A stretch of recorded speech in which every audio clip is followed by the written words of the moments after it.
Salut à tous, c'est Politique. Ça y est, c'est le grand jour où les écologistes vont pouvoir voter pour savoir quel candidat sera à la présidentielle entre Yannick Jadot et Sandrine Rousseau. Hier matin, sur BFM TV, il y avait un débat entre les deux candidats à la primaire. Mais avant de parler de ce débat, une petite mise en contexte s'impose. Déjà, à quoi ça sert une primaire? En fait, ça permet de désigner un seul candidat qui va être soutenu par l'intégralité du parti politique, qui permet par exemple d'éviter qu'il y ait trois membres d'un même parti politique qui se présentent, dans quel cas ça affaiblirait énormément le parti politique. Mais grâce à la primaire, il n'y a qu'un seul candidat qui va être désigné, et du coup, logiquement, il devrait avoir toutes les voix derrière lui. Et en ce qui concerne la primaire écologiste, au départ, il y avait 5 candidats, Jean-Marc Gouverneur-Roty, Delphine Batho, Éric Piolle, qui était le maire de Grenoble, Yannick Jadot et Sandrine Rousseau. À la surprise générale, le premier tour va être serré, alors que tout le monde avait prédit une large victoire de Yannick Jadot, certains disaient même qu'il n'y aurait pas besoin d'avoir un second tour. Mais bon, finalement, ça n'a pas été le cas. Bref, quoi qu'il en soit, les 122 000 écologistes ont voté, Jadot est bien en tête, bon, pas avec le score qu'il espérait, mais il est en tête, suivi de près par Sandrine Rousseau. Mais bon, ils vont devoir revoter à partir du 25 septembre, donc aujourd'hui, jusqu'au 28 septembre. Mais qui sont les deux candidats? Yannick Jadot, c'est un député européen depuis 2009. C'est d'ailleurs lui qui avait mené la liste d'Europe Écologie Les Verts pendant les élections européennes de 2019,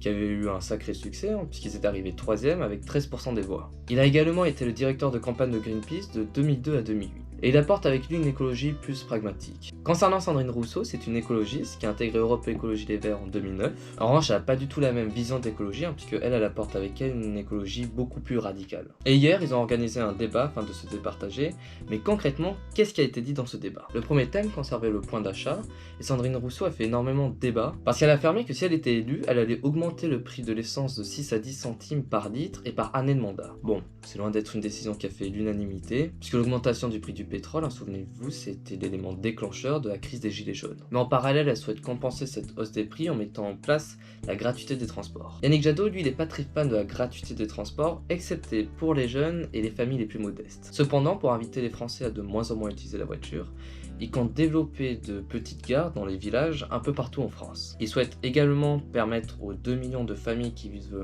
dans une passoire thermique, avec de faibles revenus, de pouvoir rénover leurs bâtiments, et cela sans dépenser 1 euro. Il souhaite également baisser la TVA sur les produits qui sont réparables et les produits qui sont également recyclables. Et selon lui, toutes ces mesures écologiques, elles vont permettre de créer une sorte de 13e mois écologique, donc un surplus d'argent économisé par les Français. Concernant Rousseau, elle aimerait mettre en place une tarification des ressources.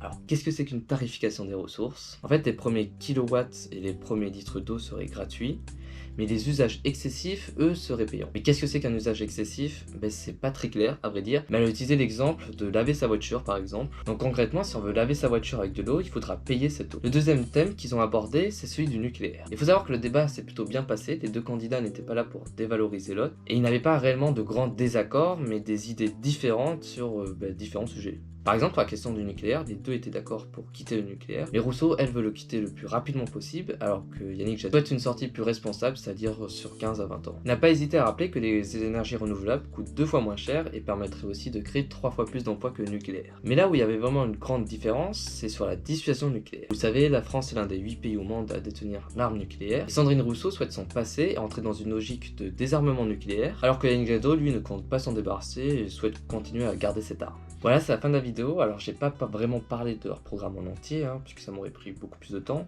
Si ça vous intéresse, je vais mettre un lien d'un article du Monde qui compare les différentes idées entre Sandrine Rousseau et Yannick Jadot dans la description. J'espère encore une fois que ça vous a plu, n'hésitez pas à vous abonner, c'est quelque chose de vraiment très important pour moi, à aimer la vidéo, à commenter et bien évidemment à partager. Et sur ce, je vous dis à la prochaine.